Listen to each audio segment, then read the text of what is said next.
Bien, mes chers collègues, si vous voulez bien regagner vos places, nous allons commencer notre séance avec un certain nombre de pouvoirs qui me sont confiés. Audrey Levasseur pour Olivier Rigaud, Jean-Yves Pinet pour Jean-Philippe Pierre, Caroline Duc pour Marie-Caroline Douceret, Ariane Laverdan pour Nicole Schneider, Dominique Versini pour Isabelle Roy et Anne Hidalgo pour Florian Sidbon. Les deux secrétaires de séance seront Noémie Kermabon et Bertrand Vanier. Et sur la proposition des groupes, je vous propose de nous retrouver en fin de séance pour convivial de fin de mandature traditionnel qui sera servi dans le péristyle.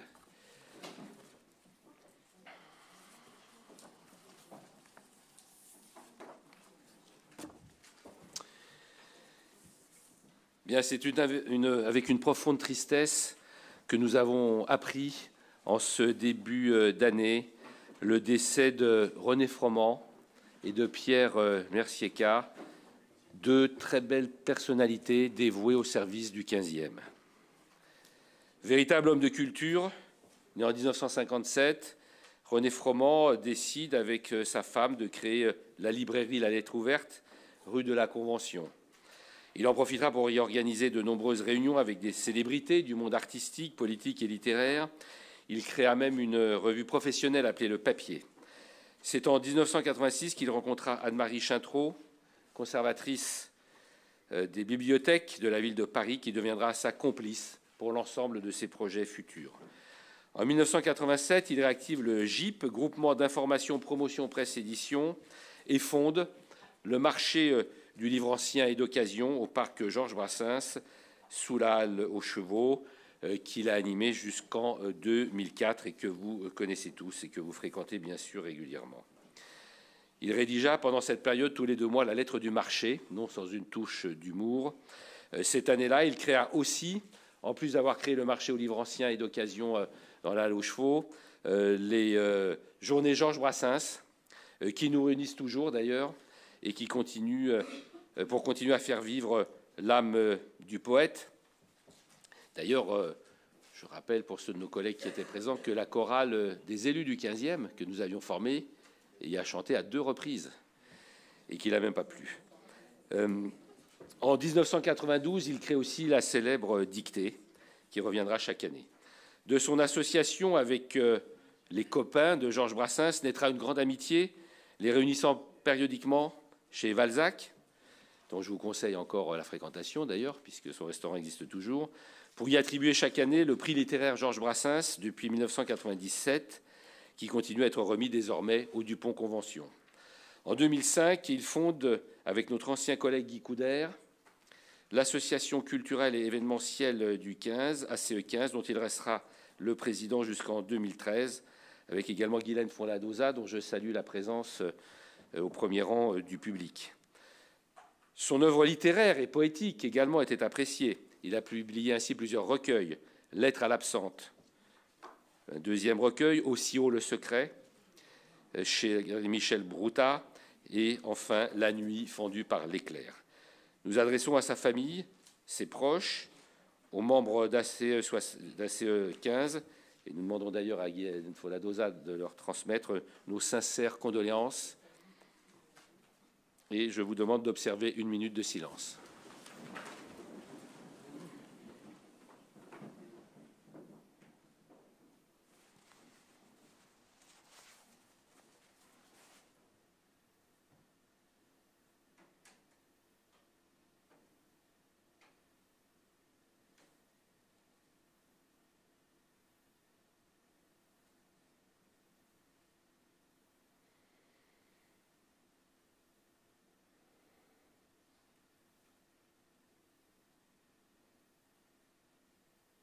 Merci. Le groupe Ulier Modem va demander la parole sur M. Froment.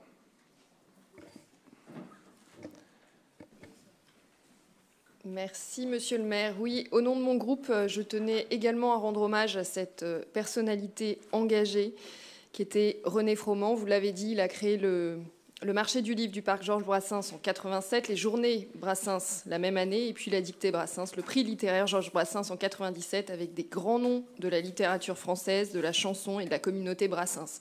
Alors notre collègue Elisabeth Defresquet a exprimé toute notre gratitude d'avoir ainsi créé ces événements qui font encore aujourd'hui rayonner notre arrondissement.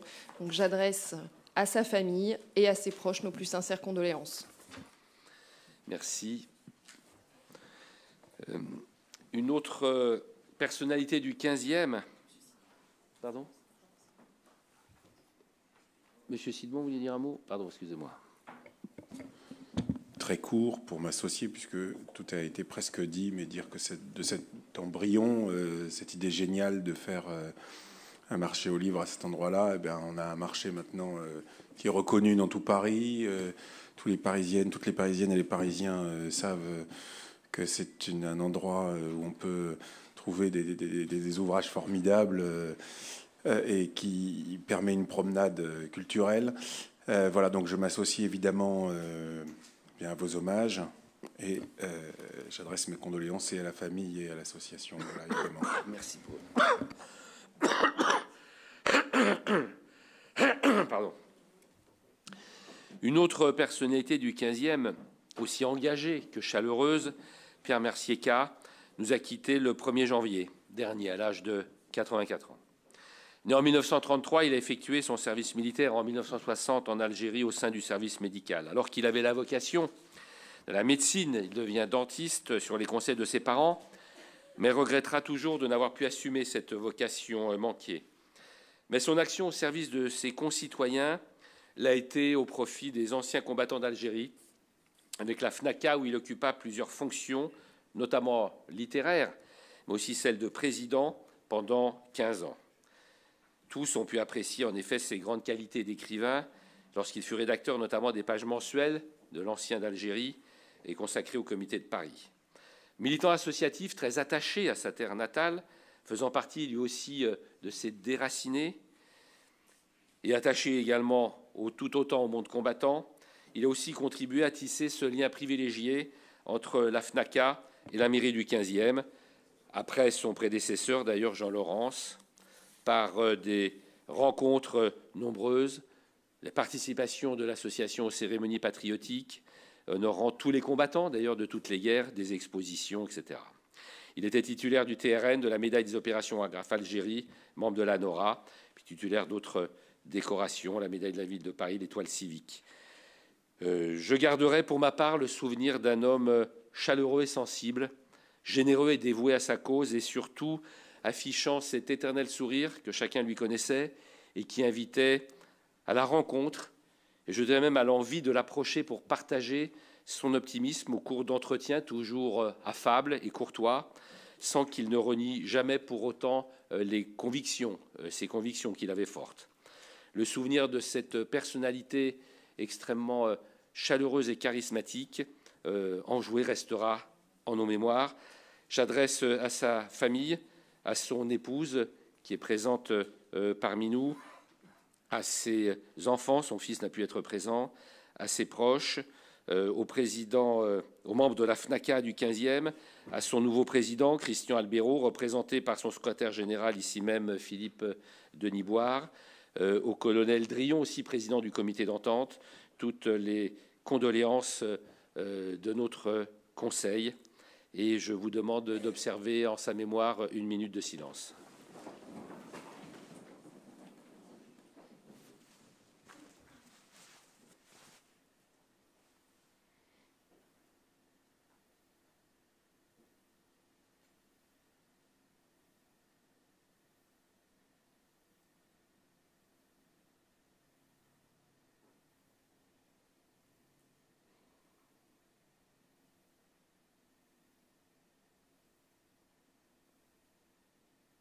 Je vous remercie. Il y a un certain nombre de prises de parole également. Madame Gattel pour le groupe Unibodem. Merci, Monsieur le maire. Pierre Mercier-Cas, vous l'avez dit, était de ces personnalités engagées qui ont fait vivre l'indispensable devoir de mémoire, tant au niveau national qu'au niveau de notre arrondissement en tant que président du comité du 15e jusqu'en 2017. J'adresse donc à son épouse, à sa famille, aux membres de la FNACA, nos plus sincères condoléances. Monsieur Silbon. Bien, de la même manière, évidemment, notre groupe s'associe à ces condoléances et je dois témoigner que si je ne le connaissais pas très bien, je le croisais régulièrement dans le quartier Pasteur-Montparnasse et je dois dire que c'était quelqu'un dont émanait une grande gentillesse. Voilà. Et donc, du coup, c'est avec tristesse, évidemment, qu'on apprend cette nouvelle et que notre groupe, évidemment, s'associe à ses condoléances pour sa famille et pour la FNACA. Je vous remercie. Pour eux, je vais suspendre la séance pendant quelques minutes pour aller saluer les familles. Merci. La séance reprendra dans 5 minutes.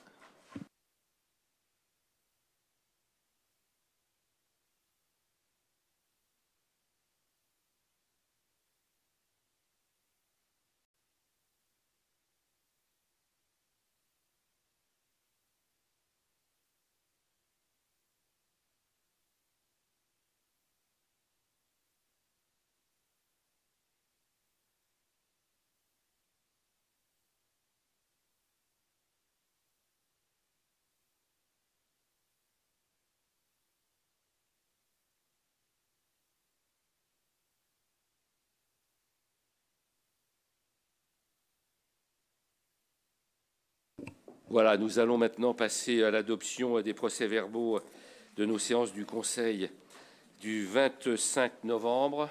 Pas d'observation, pas d'opposition, il est adopté. Le procès-verbal du CA-SICA du 17 décembre, pas d'observation, pas d'opposition, il est adopté.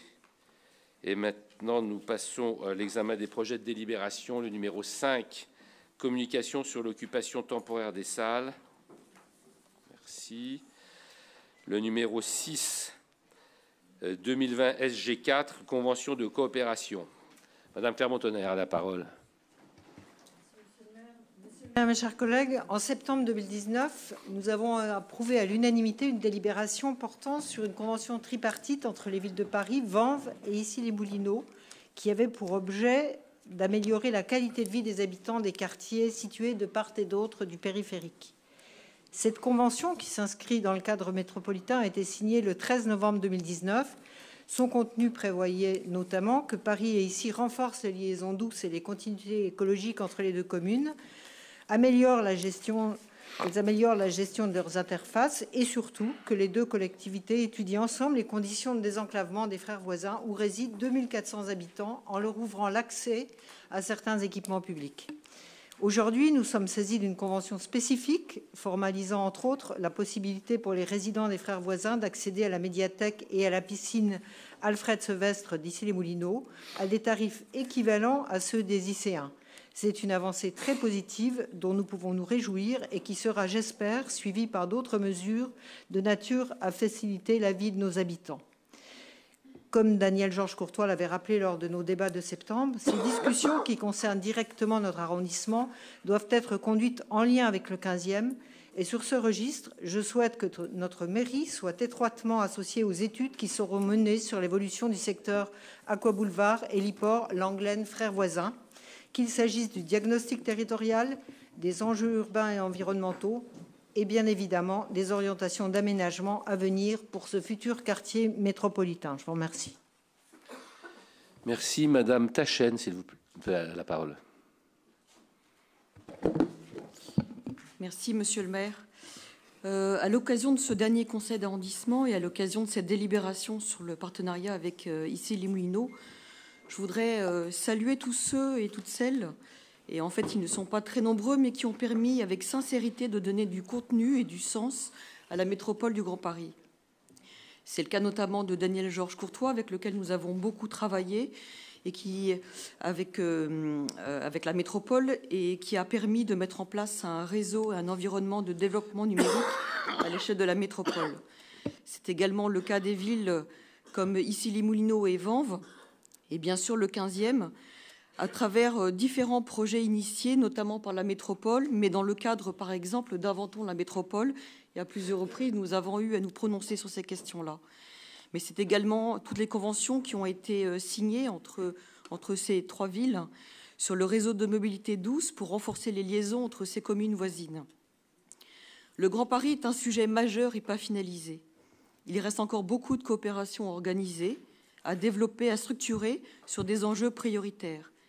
Mais avant les questions de gouvernance ou de périmètre, qui régulièrement reviennent dans les débats, la métropole du Grand Paris a permis des coopérations de projets qui n'ont qu'une seule finalité, c'est de répondre au quotidien des citoyens. C'est bien cela que nous devons retenir et poursuivre. C'est la raison pour laquelle c'est avec enthousiasme que nous pouvons voter cette délibération. Je vous remercie. Merci. Monsieur Sidbon a la parole.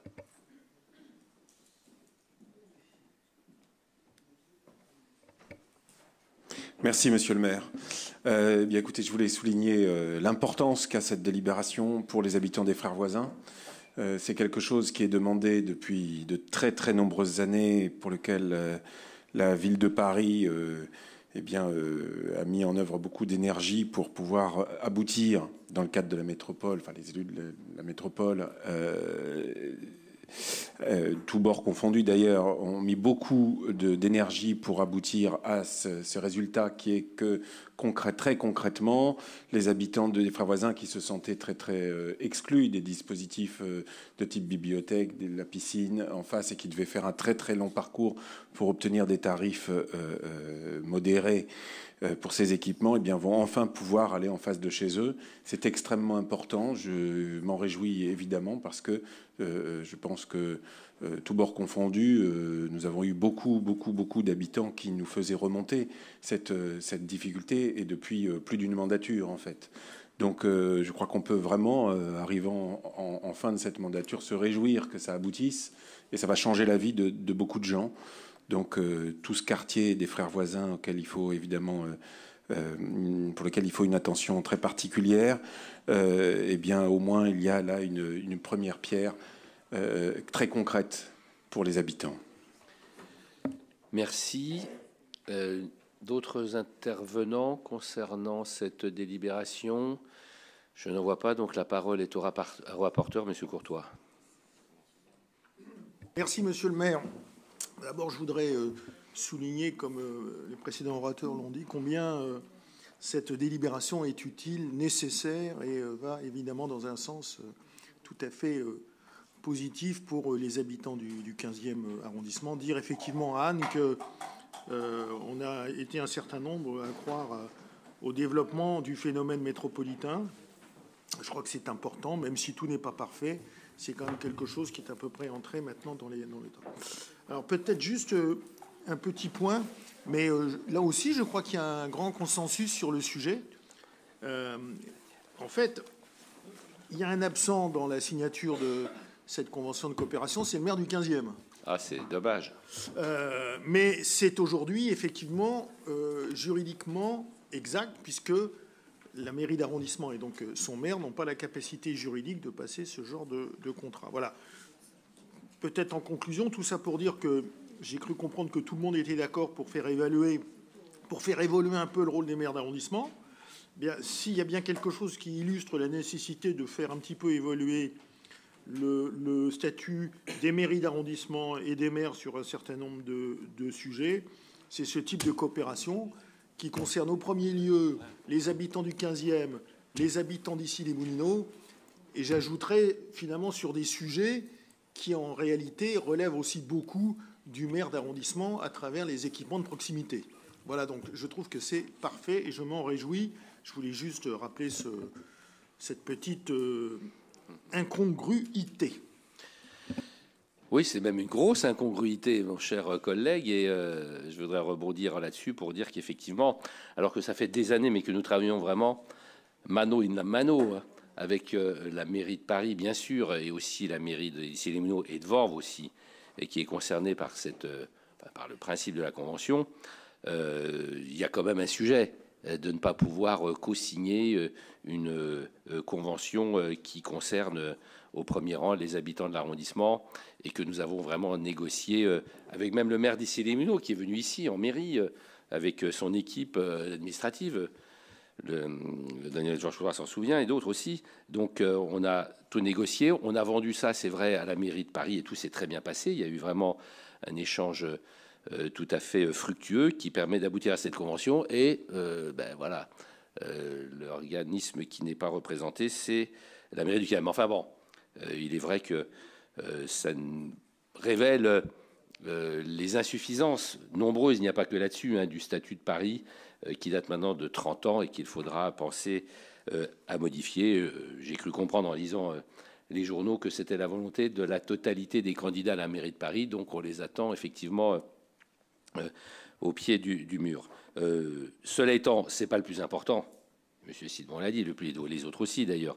Le plus important, c'est le désenclavement de cette cité des frères voisins que nous recherchions depuis des années, qui ne sera pas simplement désenclavée d'ailleurs grâce à cette convention qui est fort importante, puisqu'on répond à une demande qui date d'il y a des années, qui date de toujours. D'ailleurs, moi j'ai toujours entendu cette demande, même quand j'étais pas maire, des habitants des frères voisins, demandant bien sûr à bénéficier des mêmes conditions tarifaires dans les équipements publics d'Issy-les-Moulineaux que ceux des habitants d'Issy-les-Moulineaux, étant donné qu'ils habitent beaucoup plus proche de ces équipements, beaucoup plus près de ces équipements publics que de ceux qui existent dans le 15e, ou dans les autres arrondissements parisiens d'ailleurs, 14e et autres, ainsi que pour les établissements scolaires.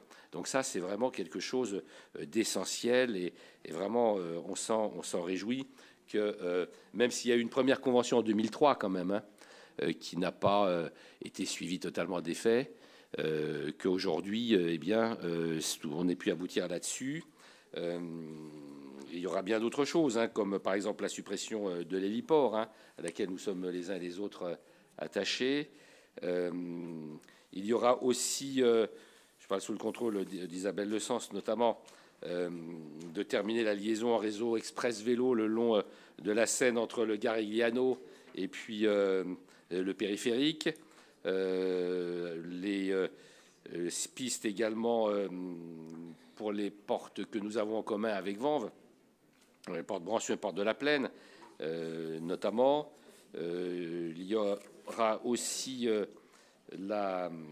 le vœu, et ça je voudrais terminer là-dessus, enfin je dirais 2-3 trucs, le vœu concernant le plan climat appliqué aux frères voisins. C'est le dernier élément que je voulais citer, même si ça, ce n'est pas rattaché directement à la Convention. En avril 2019, j'ai présenté au nom du Conseil un vœu en Conseil de Paris pour permettre l'application du plan climat à la cité des frères voisins, qui est une réhabilitation lourde que d'ailleurs Paris Habitat, à l'époque, avait estimé à une 50aine de millions d'euros. Alors, en 2017, Paris Habitat avait annoncé cette rénovation lourde, mais le résultat, c'est que Paris Habitat, la ville de Paris, finalement, n'ont pu engager que 5 millions pour le remplacement des ascenseurs et des radiateurs, alors que des travaux de résidentialisation, d'isolation des bâtiments, de réfection de logements, de désamiantage, d'insertion des locaux poubelles, de loges groupées, de centres d'animation, de commerce, tout ceci devait s'étaler sur 4 ans, comme on atteste d'ailleurs un compte-rendu de cette réunion en 2017 avec Paris Habitat, et un permis de construire qui devait être déposé en 2018 avec démarrage des travaux en 2019. Bref, tout ceci a pris beaucoup de retard et même est tombé un peu dans l'oubli jusqu'à ce vœu que j'avais présenté en avril 2019 afin de permettre l'application de ce plan climat, 50 millions. La ville, certains s'en souviennent ici peut-être, avait répondu lors de ce Conseil de Paris d'avril 2019 que, à ma demande, le plan climat serait mis en œuvre sur les frères voisins. Nous avions travaillé là-dessus avec le premier adjoint notamment à l'époque, et je me réjouis aussi de cette bonne nouvelle pour les habitants des frères voisins, qui est tout aussi importante, bien sûr, que le désenclavement, c'est-à-dire la rénovation de la cité. Maintenant, il faut effectivement que les travaux puissent commencer le plus vite possible, de façon à permettre l'amélioration des conditions de vie et de confort des habitants des frères voisins. Voilà, je vous remercie. D'ailleurs, nous aurons, je crois, une réunion prochainement en début février avec la ville pour réfléchir à la construction d'une vision stratégique et opérationnelle du devenir du secteur sud-ouest, qui aussi fait partie d'un appel à projet que la ville a lancé récemment avec nous concernant le réaménagement des 35 hectares qui sont de l'autre côté du périphérique, cette enclave finalement d'Issy-les-Moulineaux qui comprend la cité des Frères Voisins, l'Aqua Boulevard, un certain nombre d'entreprises, etc., et l'héliports. Bien, donc nous allons voter sur ce projet de délibération, cette convention de coopération qui est pour, contre, abstention. Elle est adoptée, merci.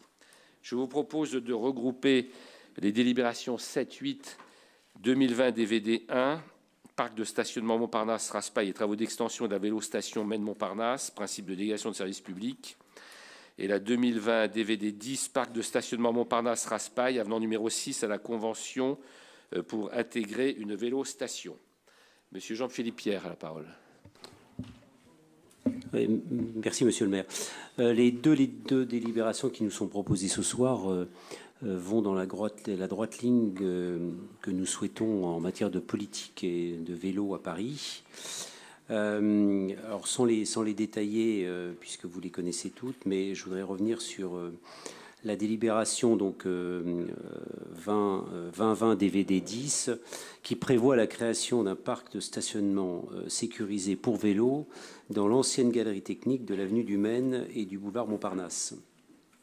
Cette nouvelle station va permettre le stationnement de 385 vélos ainsi que 176 casiers sécurisés avec des équipements de bornes rechargeables pour les vélos électriques, ce qui correspond tout à fait à ce que les pratiquants du vélo attendent.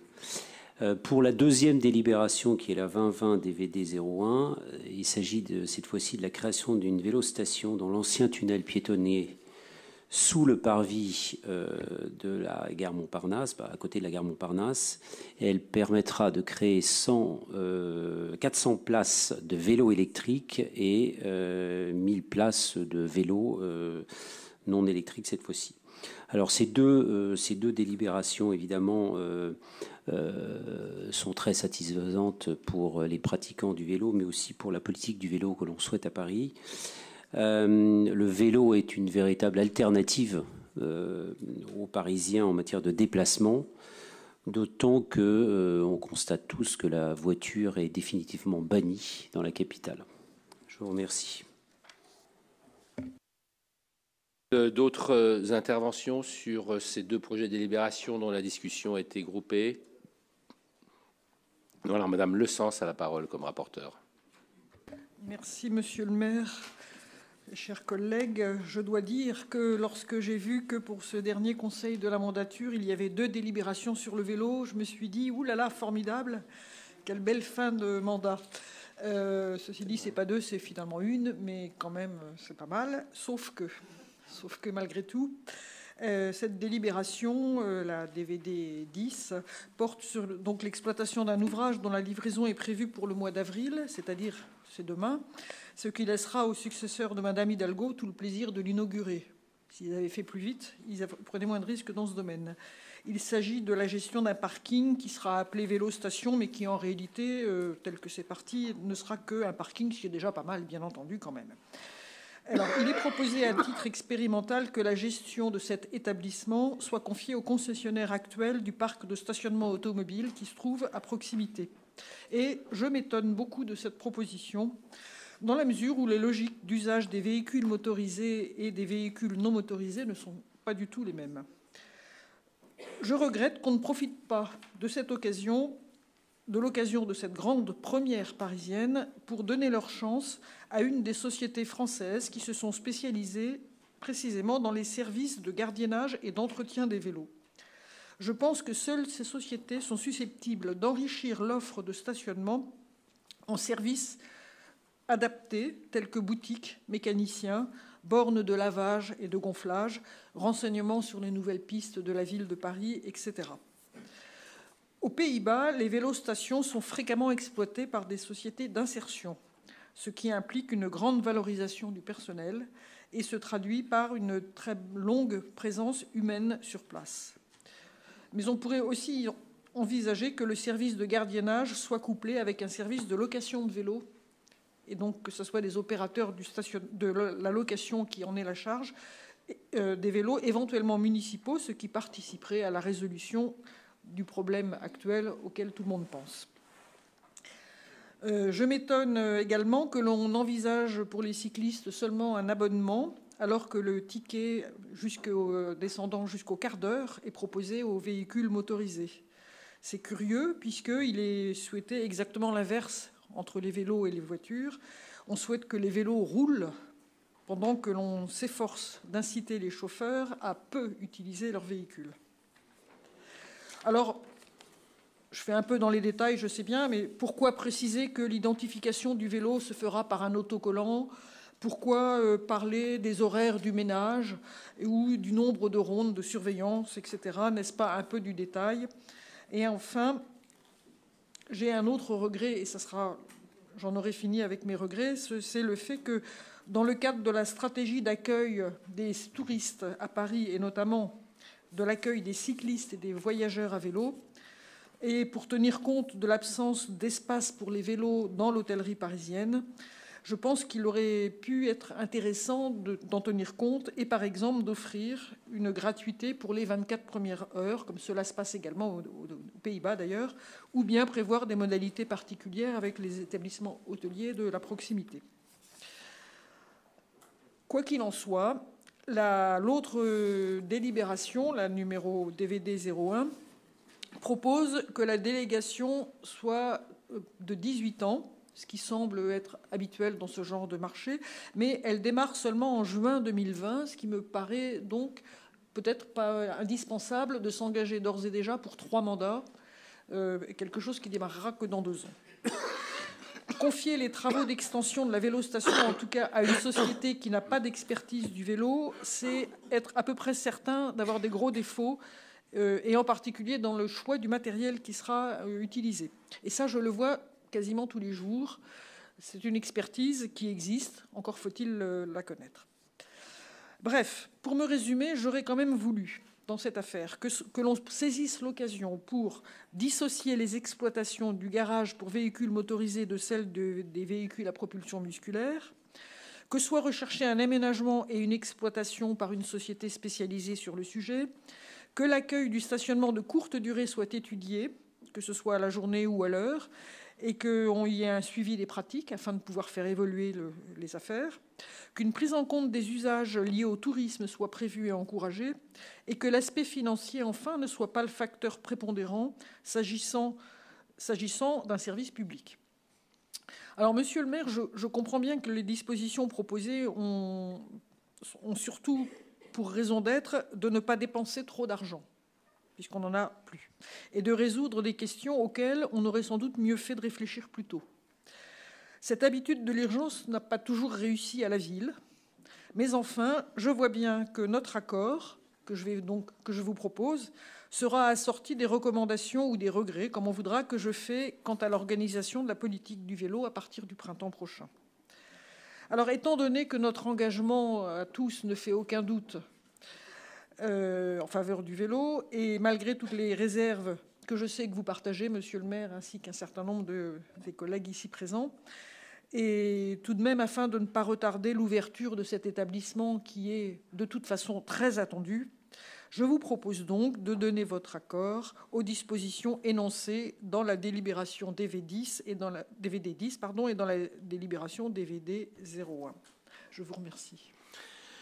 Merci, chers collègues, pour votre dernière intervention de la mandature, de nous avoir permis de profiter à plein de votre expertise. Et il est vrai qu'elle est grande, puisque vous êtes une spécialiste reconnue du vélo, je m'en réjouis. Et nous essayons encore ensemble samedi dernier la nouvelle piste Le Courbe, qui est proposée aux cyclistes. C'est vrai que ce sont des observations extrêmement judicieuses et très constructives. Donc je pense qu'elles seront relayées au Conseil de Paris lors de la prochaine séance, parce que même si bien sûr nous ne devons pas, il n'y a pas de question, au contraire, il faut promouvoir l'usage du vélo en ville, et puis que des équipements de ce type soient mis en place.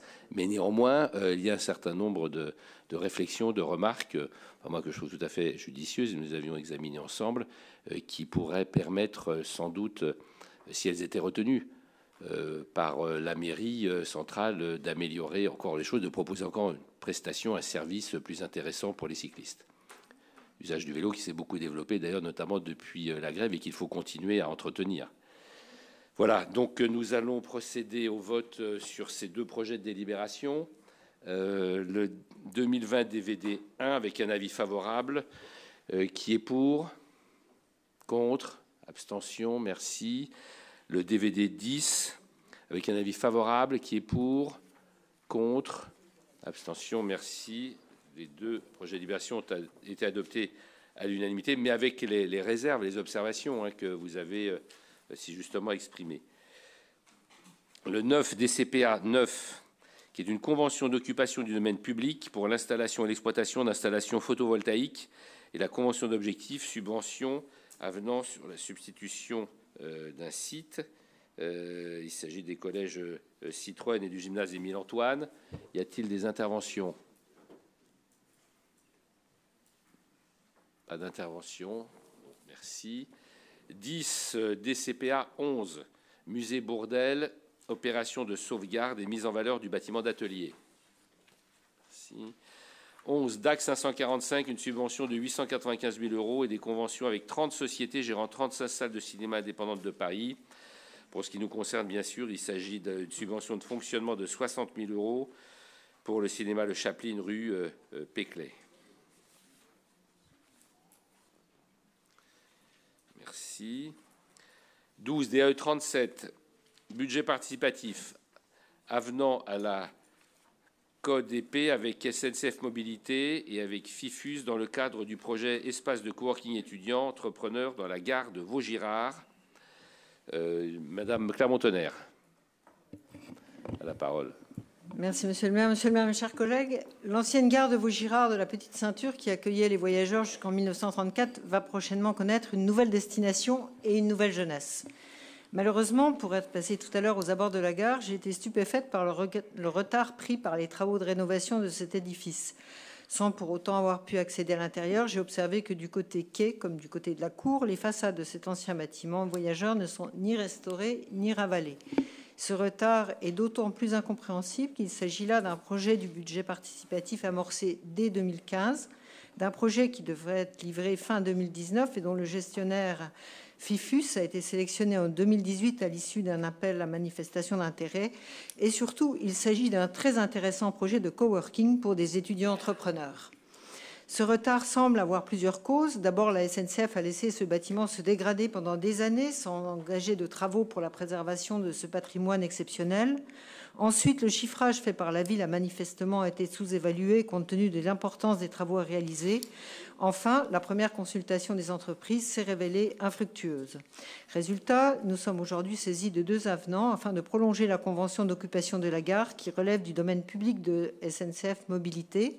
Quant aux étudiants entrepreneurs qui devaient être accueillis, ils sont contraints d'attendre pour prendre possession des lieux, ce qui est tout à fait consternant. Je profite de cette délibération pour regretter que la cour située au pied de la gare et en contrebas de la Petite Ceinture offre un aspect si peu satisfaisant du fait de l'entassement de matériaux de toutes sortes et du stationnement désordonné d'une bonne douzaine de véhicules. Cette situation contraste avec la volonté des riverains et du conseil de quartier de rendre plus accueillants ces secteurs de la rue de Vaugirard où les travaux de végétalisation sont en cours avec l'installation de chaises, la plantation de pieds d'arbres et la réalisation de jardinières en pleine terre. Je vous remercie. C'est vrai que c'est un beau projet qui est issu du budget participatif et qu'il est vrai que ce serait bien qu'il puisse voir le jour rapidement. Y a-t-il des interventions? S'il n'y a pas d'intervention, la parole est au rapporteur, Monsieur Louis-Baptiste. Merci, Monsieur le maire. Je partage bien sûr les observations qui ont été formulées par Claire de Clermont-Tonnerre. Je voudrais apporter 2 précisions. Effectivement, l'espace de coworking devait être initialement livré pour fin décembre 2019. Aujourd'hui, la ville nous parle au mieux d'octobre 2020. sans doute jusqu'en juin 2021, c'est-à-dire 1 an et demi de retard. Le budget initial prévu de 1 million d'euros est aujourd'hui porté à 1,3 million d'euros. Néanmoins, pour voir le côté positif des choses, la gare de Vaugirard, qui est un beau bâtiment du 15e, sera réhabilitée. Cela s'inscrit dans la réappropriation de la petite ceinture au bénéfice des habitants du 15e, et c'était d'ailleurs un projet soutenu de longue date par notre mairie d'arrondissement. Il correspond aussi, Claire l'a dit, à une aspiration des riverains et du conseil de quartier. Enfin, la gare sera dotée d'un accès aux personnes à mobilité réduite, ce qui est également un bénéfice pour ce bâtiment. Les travaux vont principalement porter sur les façades, les menuiseries, les toitures, ainsi qu'une mise aux normes électriques. Enfin, donc, d'ici juin 2020, la gare sera transformée en espace de coworking entre des étudiants et des entrepreneurs.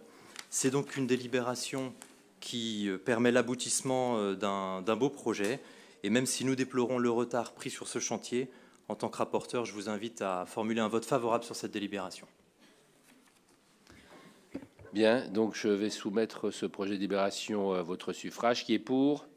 Contre, abstention, adopté à l'unanimité, merci.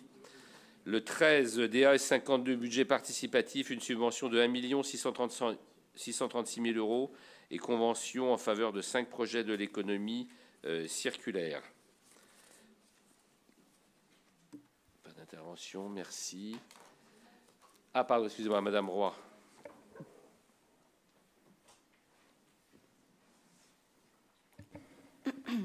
Merci, Monsieur le maire.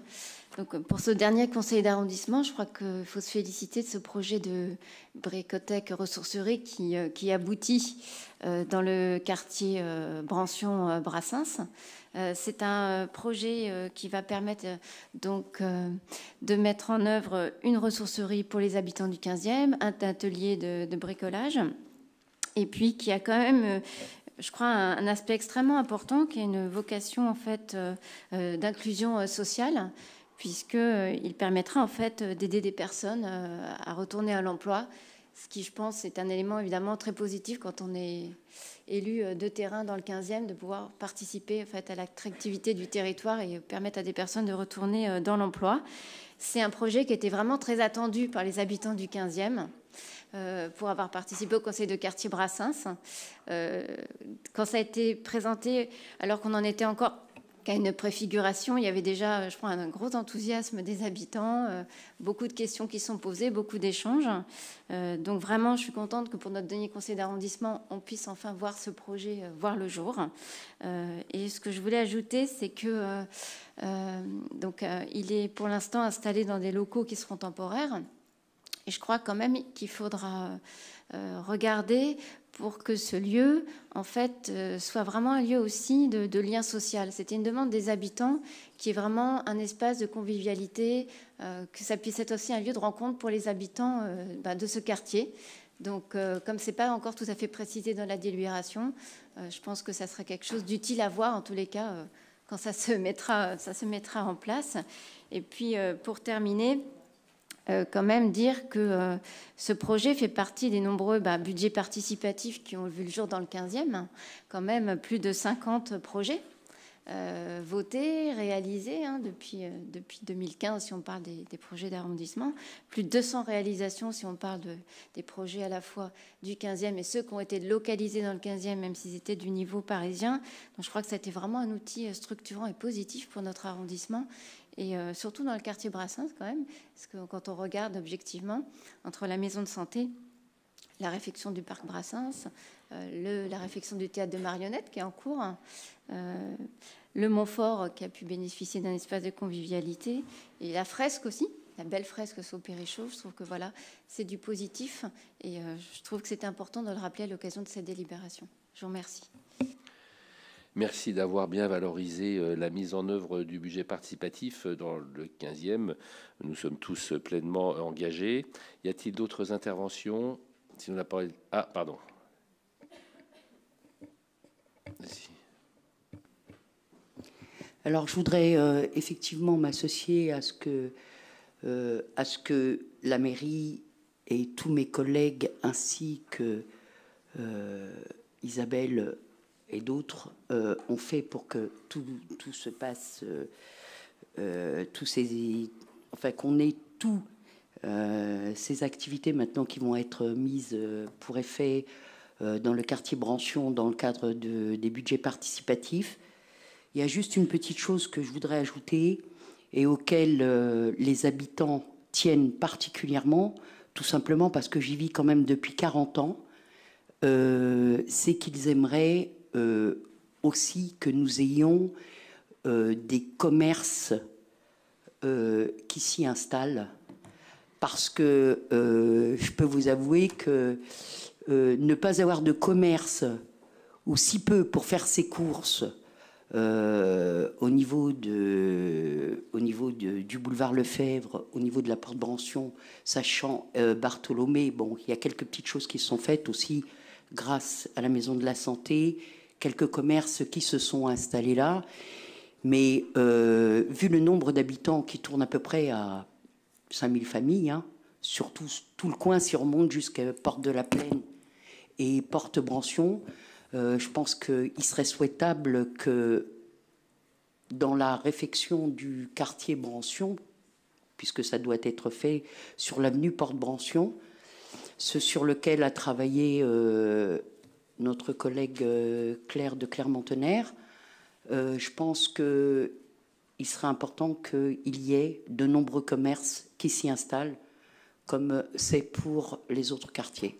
Voilà, je vous remercie. C'est vrai que c'est un vrai sujet là que vous évoquez, chers collègues. Maintenant, il y a des opérations de promotion du commerce qui sont organisées par la ville, mais qui n'ont pas permis dans le 15e d'aller suffisamment loin. Une opération notamment rue Castagnari, mais qui est effectivement insuffisante et qui devrait avoir plus d'ampleur. Alors c'est vrai que nous avons eu un choix à faire, rue André Theuriet, dans les nouvelles réalisations de Paris Habitat. Nous avons travaillé avec Paris Habitat là-dessus, d'ailleurs, sur le local de rez-de-chaussée, et où nous avons choisi de réaliser la première, d'ailleurs, maison de santé du 15e, qui, depuis qu'elle est réalisée, d'ailleurs, a une file active de 3000 patients, ce qui est quand même colossal, ce qui montrait qu'il y avait un problème aussi de désertification médicale dans ce micro-quartier. Et d'ailleurs, on aura une deuxième maison de santé dans le quartier des Périchots aussi. Et puis, il y a une supérette en face. Mais c'est vrai que ce n'est pas le seul commerce, oui, mais qui nous avait alerté aussi sur le danger, notamment les épiceries qui sont au boulevard Lefebvre nous avaient alerté sur le danger qu'il y aurait eu d'ouvrir un commerce de ce type rue André Theuriet. Donc, les deux arguments nous ont incité à mettre en place cette maison de santé qui marche évidemment très bien et qui était vraiment nécessaire, ce qui n'enlève rien d'ailleurs à la pertinence de votre intervention sur la nécessité de rehausser l'offre commerciale dans le secteur. On s'est un peu éloigné de notre projet de délib, mais est-ce que M. Gaillet là-dessus veut dire un petit mot, puisque ça concerne aussi la vie des quartiers, bien sûr.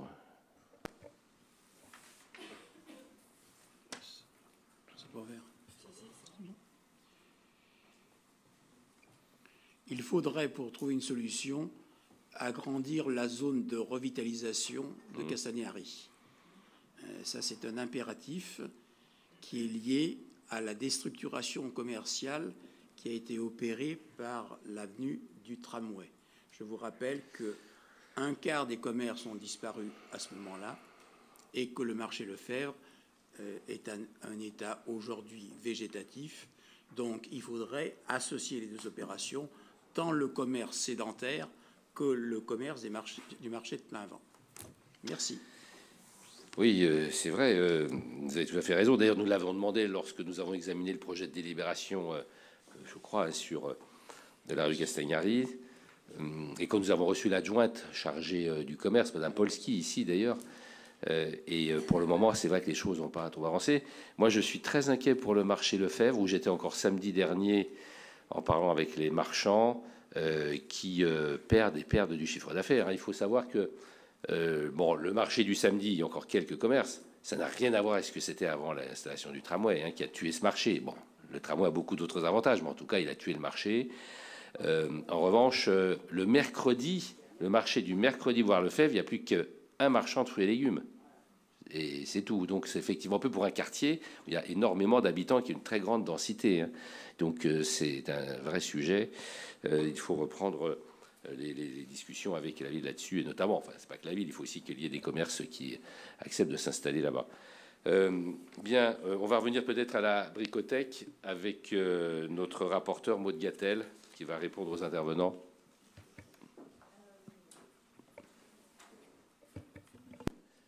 Qui n'a pas éteint son micro, tout le monde?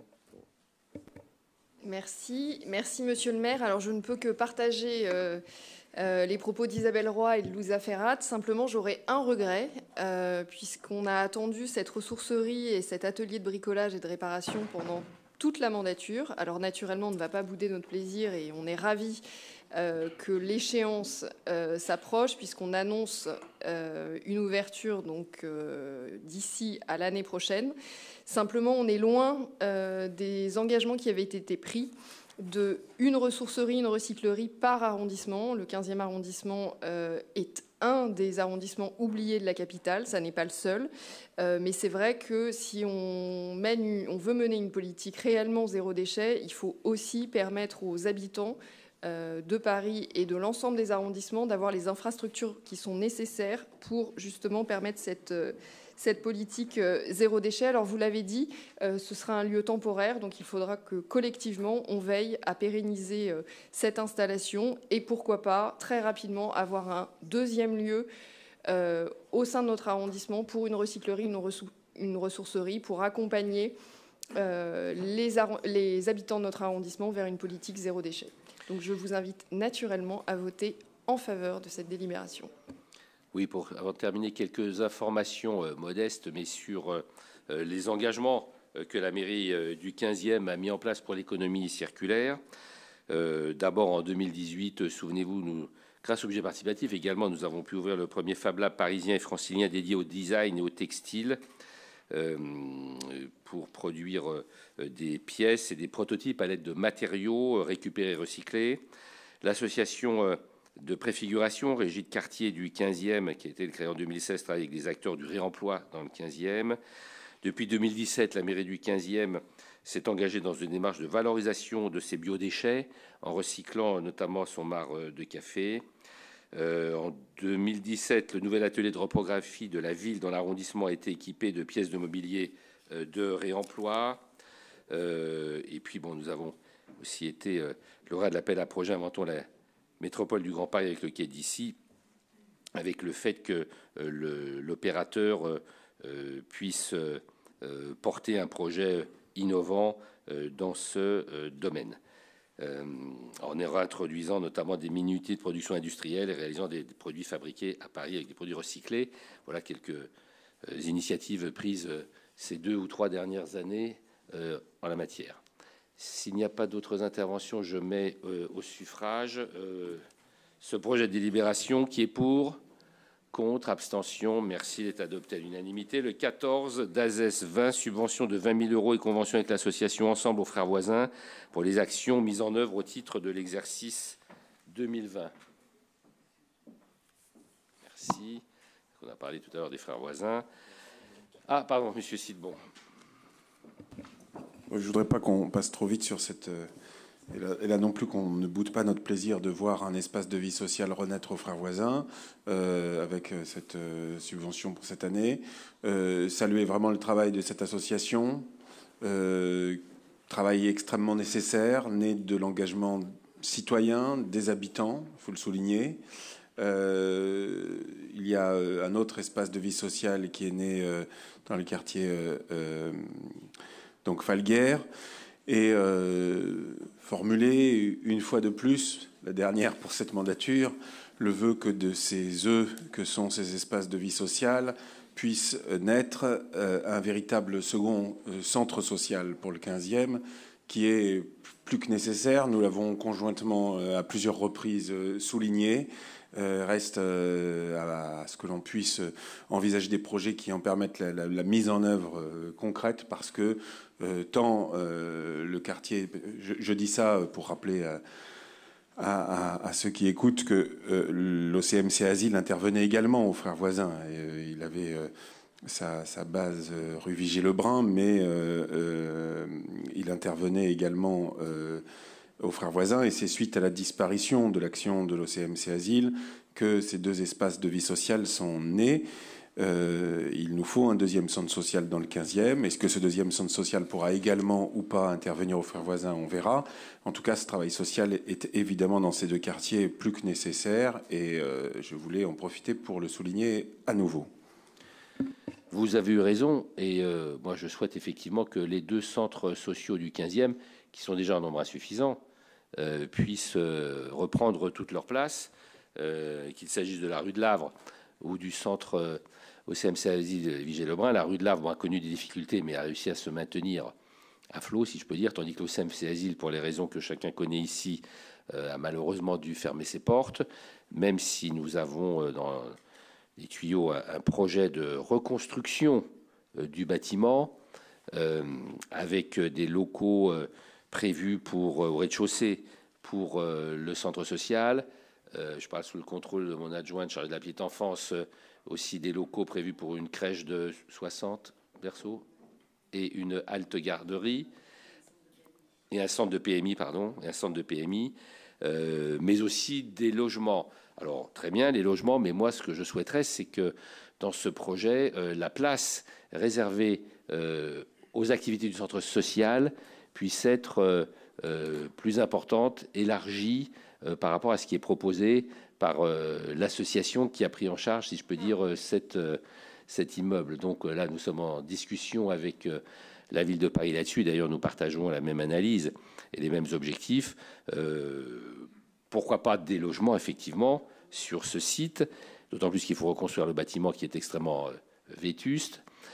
Mais moi, je pense qu'il faut beaucoup plus de place pour un centre social qui est extrêmement important dans le quartier et qui joue un rôle très positif pour le lien social et pour l'animation du quartier, et qui manque énormément, même si on a créé des EVS. Il y en a d'ailleurs pas très loin, mais ça n'a rien à voir. C'est bien, c'est une bonne chose, évidemment. Et on est content de pouvoir voter ce projet de libération. Mais comme vous le dites, l'OCMC Asile doit absolument retrouver son rôle dans le quartier.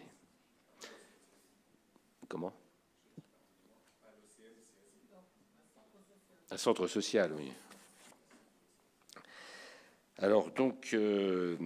Madame Serrac, oui, qui est rapporteure, va peut-être aussi nous éclairer là-dessus. Merci beaucoup.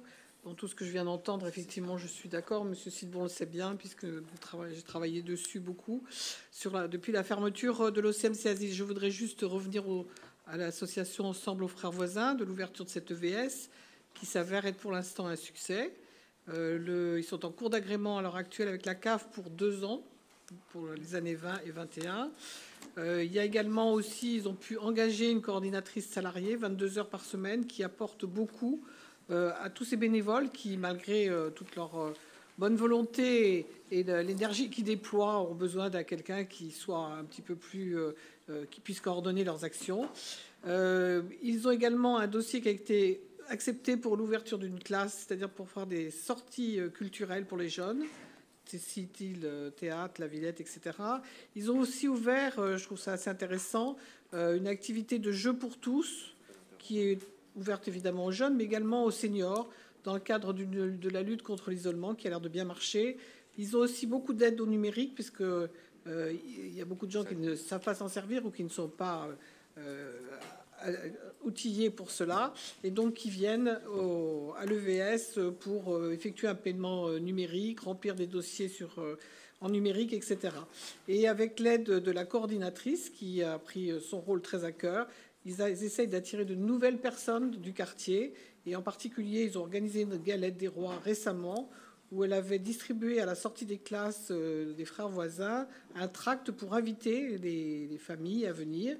Et il y a donc de nouvelles personnes qui sont venues, des mamans qui sont venues avec leurs enfants.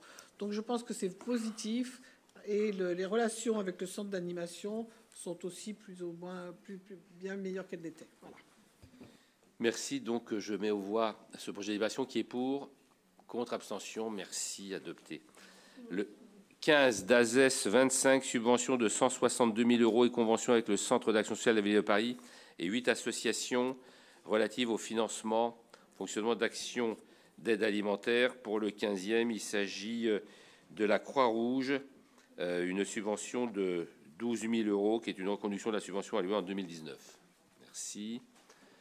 Le 16, DASCO 6, Collège public parisien, dotation de fonctionnement de 42 267 €, subvention d'équipement de 2 751 580 €, subvention tous mobilisés 501 050 € et subvention de travaux de 440 575 €.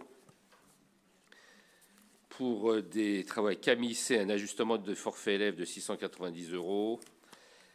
Pour Apollinaire et Debussy, des travaux pour 21 867 € pour Apollinaire et 4 762 € pour Debussy, des portes coupe-feu, des enlèvements d'encombrants, etc.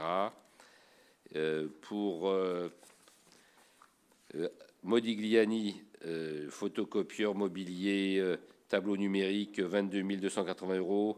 Collège André Citroën, mobilier pour art plastique, pour Sciences et Vie, monobrosse pour les agents matériels audiovisuels, pour 29 375 €. Collège Buffon, table de tennis, souffleur de feuilles pour les agents mobiliers pour salle de classe, pour 15 830 €. Camille C, mobilier pour salle de classe, pour éducation physique, matériel audiovisuel, pour CDI, autolaveuse pour les agents pour 26 115 €. Collège Debussy, matériel informatique, défibrillateur pour formation de secouristes, mobilier, rideau pour infirmiers et classes, 20 425 €.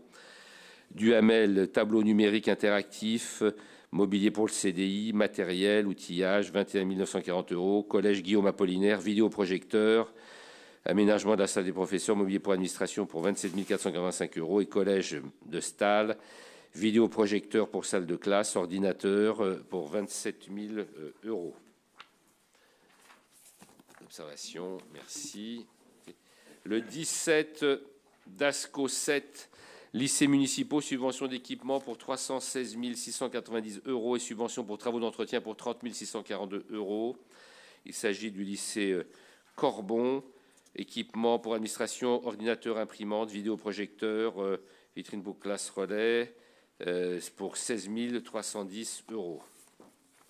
Le 18, DFPE 32, convention de partenariat entre l'institution de gestion sociale des armées et la Ville de Paris pour la mise à disposition de 30 places d'accueil de petite enfance pour le 15e. Madame Charpentier. Oui, monsieur le maire, mes chers collègues, nous ne pouvons que nous féliciter de cette convention qui proposera aux familles du quartier Ballard des nouvelles places de crèche. Déjà très heureux de l'implantation du ministère, voici plusieurs années, dans notre arrondissement et de la possibilité pour les habitants d'accéder à la piscine. Ils pourront également maintenant profiter de nouveaux modes de garde pour leurs enfants. Merci. Merci. Y a-t-il d'autres intervenants? Non, sinon la parole est à Madame Malassi. Oui, merci monsieur le maire. Votre persévérance et votre ténacité ont été suivies des faits, puisqu'en définitive, les familles du 15e bénéficieront de 30 places de crèche supplémentaires à la rentrée 2020. 10 seront répartis dans les 3 établissements du ministère des Armées à Ballard, les aviateurs, les voltigeurs, les moussaillons, et de 20 places dans la crèche 6 rue Ginoux. Nous ne pouvons que nous réjouir de cette décision qui aura été longue et laborieuse, mais légitime, puisque le ministère des Armées avait accepté dans un premier temps de signer cette convention, puis avait dû y renoncer pour des raisons de sécurité liées aux attentats. Pour avoir inauguré avec vous un de ces établissements à Ballard et avoir visité la crèche de Ginoux, je peux témoigner que les enfants qui auront la chance d'y être admis auront un environnement des plus favorables et des plus agréables. Il faut donc voter avec enthousiasme ce projet, compte tenu des difficultés que nous avons dans les crèches du 15e arrondissement. Mais seront-ils en uniforme ou c'est pas obligatoire? Pour l'instant, c'est pas précisé. Bon. En tout cas, oui, ça c'est une très belle opération, puisque lors de la conception même du ministère, avec Jean-François Lamour, notamment, nous avions rencontré les ministres successifs qui se sont succédés un peu trop rapidement, malheureusement il y en a eu un certain nombre, pour que le ministère, dès le départ, puisse ouvrir son site au 15e sur des équipements qu'il pouvait considérer pouvoir partager avec les habitants en ville, quoi. Notamment la piscine, le centre médical et les crèches. Alors, c'est fait pour la piscine maintenant. D'ailleurs, je vous conseille une magnifique piscine tout à fait remarquable du ministère, même si les tarifs sont un tout petit peu élevés. Enfin, on y est tranquille, on y nage bien. Et puis, les crèches, oui, ça a pris beaucoup de temps pour les raisons que vous avez évoquées, pas seulement. D'ailleurs, du coup, la ville y consacre un montant de subvention de 225 000 € pour le fonctionnement et la location, en quelque sorte, de ces 30 berceaux dans des crèches qui sont tout à fait agréables et modernes et qui vont permettre à une trentaine d'enfants du 15e de trouver un accueil. Il restera le centre médical, mais ça, malheureusement, il faudra trouver d'autres solutions dans la mesure où celui-ci a été réduit à sa plus simple expression et ne peut que satisfaire les militaires. Donc, voilà, c'est une convention qui vient à son terme et qui va permettre dès le mois de septembre, d'accueillir ces 30 enfants. Donc, qui est pour? Contre? Abstention? À l'unanimité? Merci. Le 19, DFPE 36, subvention de fonctionnement de 1 721 324 €, subvention d'équipement de 326 168 €, avenant et convention à l'association UDAF pour ses 11 établissements d'accueil de la petite enfance. Il s'agit de l'établissement Necker, 140 de Sèvres, dans l'enceinte de l'hôpital Necker, une subvention de 78 039 €. Et puis également une subvention pour l'établissement Falguer, 158 rue du Cherche-Midi dans le 15e, de 146 022 €. 20 DFP 92, réalisation d'un multi-accueil de 99 places et d'un centre de PMU au 147 boulevard Lefebvre, avenant à la convention de transfert de maîtrise d'ouvrage ville-département Paris Habitat, OPH, enfin Office public d'habitat. Monsieur Rigaud a demandé la parole.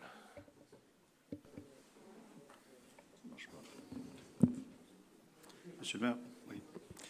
Merci, monsieur le maire. Monsieur le maire, mes chers collègues, nous avons tout lieu de nous réjouir de la création d'une crèche de 99 berceaux et d'un centre de protection maternelle et infantile, deux équipements intégrés au programme immobilier en cours au sein des Périchaux. Ce programme immobilier comprenant la requalification du square et la résidentialisation des accès des immeubles. Vous-même, monsieur le maire, vous n'avez eu de cesse de soutenir l'ensemble du programme urbanistique, celui-ci répondant aux demandes réitérées des habitants. Mais se réjouir à quel titre? Notre arrondissement manque de places en crèche. Certes, la situation s'est un peu améliorée, mais elle demeure très insatisfaisante. Notre collègue Françoise Malassi apportera très certainement des précisions à ce sujet. Cette création de 99 berceaux est donc la bienvenue. Nous réjouir, oui, mais à quel prix? En premier lieu, nous pourrions être déçus en termes de délai. En effet, ce programme a pris beaucoup de retard, notamment en raison d'un premier appel d'offres engagé en 2018, qui s'est avéré infructueux. Depuis, le maître d'ouvrage Paris Habitat a lancé une nouvelle consultation en procédure négociée, plus chanceuse. En second lieu, nous pourrions être déçus par l'évolution du coût de l'opération. En effet, la nouvelle consultation en procédure négociée s'est accompagnée d'une majoration significative du coût d'investissement initial, soit 925 685 € TTC, et une augmentation de 13,18% du montant initial. Comme nous l'avons vu, ce programme suscite quelques déceptions. Il suscite également quelques inquiétudes. En effet, lors de la réunion publique du Conseil de quartier Georges Brassens du 19 novembre dernier, réunion à laquelle vous avez assisté, monsieur le maire, nous avons appris que la procédure contentieuse engagée par un riverain contre le projet de construire de l'unité multi-accueil devrait être jugée l'été prochain. Certes, le maître d'ouvrage Paris Habitat semblait confiant. Quant à l'issue du procès, mais ce contentieux pourrait donc générer, de son côté, un retard. Par ailleurs, nous avons constaté que la mairie de Paris peine à recruter du personnel dédié à la petite enfance pour faire fonctionner les nouvelles crèches. L'envolée des prix des locations à Paris, la faiblesse des rémunérations pourraient expliquer cette désaffection pour certains métiers de la petite enfance à Paris. Aussi, il serait bon de connaître les dispositions que la mairie de Paris compte mettre en œuvre pour résoudre ce problème d'effectifs. Notre collègue Françoise Malassis pourrait nous éclairer sur ces difficultés de recrutement et leurs conséquences. Pour conclure, malgré mes observations, je reste pour ma part favorable à ce programme et de ce fait à ce projet de délibération. Je vous remercie. Y a-t-il d'autres interventions? Pas d'autres interventions. Madame Malassis a la parole. Oui, en effet, il s'agit d'un projet qui revient devant nous après avoir subi bien des avatars. Projet qui date de juillet 2016 pour la réalisation d'une crèche de 99 berceaux et d'un centre de PMI intégré dans le jardin des Périchots et dont la livraison était prévue pour septembre 2019. Alors en effet, un premier appel d'offres s'est révélé infructueux et des recours ont été déposés par les riverains. En ce qui concerne les recours, j'ai eu récemment le directeur de la DFPE qui m'a rassuré sur la suite de ces recours qui sont tombés à l'eau. Maintenant, il est donc nécessaire que ce projet repasse devant nous pour accepter le dépassement du coût de cette opération et de recaler un calendrier prévisionnel de l'opération. Cet établissement devrait être livré en septembre 2021, soit 2 ans de retard. J'espère que cette fois-ci sera la bonne, car, comme chacun le sait, la situation dans notre arrondissement n'est pas brillante quant au nombre de places de crèche à proposer aux familles du 15e. S'ajoute, comme le disait M. Rigaud, à cette difficulté le fait qu'aujourd'hui, par exemple, nous avons 217 berceaux qui sont disponibles sans pouvoir être attribués faute de personnel. En effet, la ville peine à recruter alors que les postes budgétaires sont pourvus. Il n'y a pas de problème de ce côté-là, mais pas de candidature d'auxiliaire de puériculture pour les combler, même si les personnels des crèches, contrairement à ce que vous disiez, Monsieur Rigaud, à Paris, sont des personnels qui ont beaucoup d'avantages par rapport aux crèches associatives, par exemple. Elles ont des salaires qui sont plus importants. Elles bénéficient d'une prime d'installation.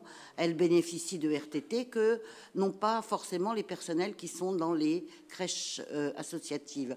La réalité du problème, si vous voulez, c'est que les auxiliaires de puériculture qui sont dans les crèches aujourd'hui, dans les écoles, et quand elles sortent de ces écoles, elles n'habitent pas Paris et elles n'ont pas envie de faire 1 heure, 1 heure et demie de trajet pour venir travailler.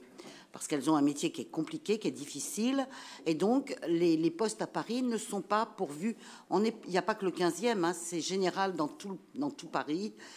Là, M. Bloch et M. Vuillaume ont bien conscience des difficultés que nous rencontrons. Ils m'ont assuré que le 15e était considéré comme un arrondissement prioritaire. La ville fait tout ce qu'elle peut pour essayer de recruter du personnel. J'espère pouvoir convoquer une commission d'attribution bientôt. Celle du mois de décembre, j'ai dû l'annuler parce qu'on ne pouvait pas attribuer de place de crèche. J'espère que tout ça rentrera dans l'ordre très vite en tous les cas. Et je vous incite bien évidemment à voter ce projet. Merci. C'est vrai que c'est un énorme sujet dont je me suis entretenu d'ailleurs avec Madame Hidalgo. Nous sommes l'arrondissement sans doute où le plus grand nombre de berceaux ne peuvent pas être ouverts par impossibilité de recruter. D'autant plus que beaucoup de ces personnels habitent en banlieue est, au nord, et que nous sommes, nous, du côté ouest. C'est la raison pour laquelle nous nous efforçons en commission d'attribution de logement d'attribuer de façon prioritaire, quand c'est possible et quand elles en font la demande, des logements aux auxiliaires de puériculture au personnel de la petite enfance, parce que nous avons absolument besoin de ces personnels pour faire fonctionner les crèches. C'est dommage, c'est vrai que nous ouvrons des crèches et parfois en fermant des sections dans des crèches existantes, parce qu'il n'y a pas les personnels pour à la fois maintenir le niveau de fonctionnement dans les crèches anciennes et puis d'ouvrir des nouvelles crèches. Pourtant, là, il y a 2 gros projets qui sont en cours, qui ont été votés, voilà, quand même quelques temps par la ville, deux crèches de 99 berceaux, l'une qui sera réalisée rue de l'ingénieur Keller, en remplacement de la crèche Keller qui est sur la dalle et qui sera affectée à un autre usage, qui n'était pas très pratique. Et évidemment, 99 berceaux, c'est beaucoup plus que la crèche qui faisait 60 berceaux, je crois. Combien ? 72. Et puis également celle-ci, qui a pris du retard malheureusement, mais qui permettra aussi, ce qui fait que d'affecter des berceaux supplémentaires, ce qui fait que normalement, ça nous fera là près de 200 berceaux supplémentaires quand les travaux seront terminés, et à condition qu'effectivement, on puisse trouver le personnel pour les faire fonctionner. Je vais donc soumettre aux voix ce projet de délibération qui est pour, contre, abstention, unanimité, merci. Le 21, DFPE 97, subvention et avenant aux conventions pluriannuelles avec 5 associations pour l'animation et le développement d'ateliers RAM, RAP, dans le 15e. Il s'agit d'ABC Puriculture, le Petit Jardin situé 9 rue Aristide Mayol. La Fondation de la Croix Saint-Simon pour l'animation d'ateliers RAM-RAP dans le 15e. Et 95 400 € pour le RAM-RAP Petit Jardin. 363 725 € pour la Fondation œuvre de la Croix Saint-Simon pour le 15e. Le 20, DJS 65, subvention de 209 505 € et avenant aux conventions pluriannuelles d'objectifs avec 7 associations sportives locales. L'Athletic Club Paris 15 pour 15 000 €, l'évolution sportive et culturelle du 15e pour 36 000 €, Gym Paris 15 pour 58 000 €, Olympique Paris 15 pour 11 000 €, Rugby Club Paris 15 43 000 €, Association Paris Amical Camus, basketball, volleyball, 42 000 €. Paris Basket 15, 4 500 €. Observation, merci. Je vais soumettre maintenant de façon globale à votre vote les délibérations n'appelant pas de discussion. Je vous invite donc à un vote positif qui est pour, contre, abstention, unanimité, merci. Quelques informations diverses. Donc demain, à nouveau des vœux pour changer.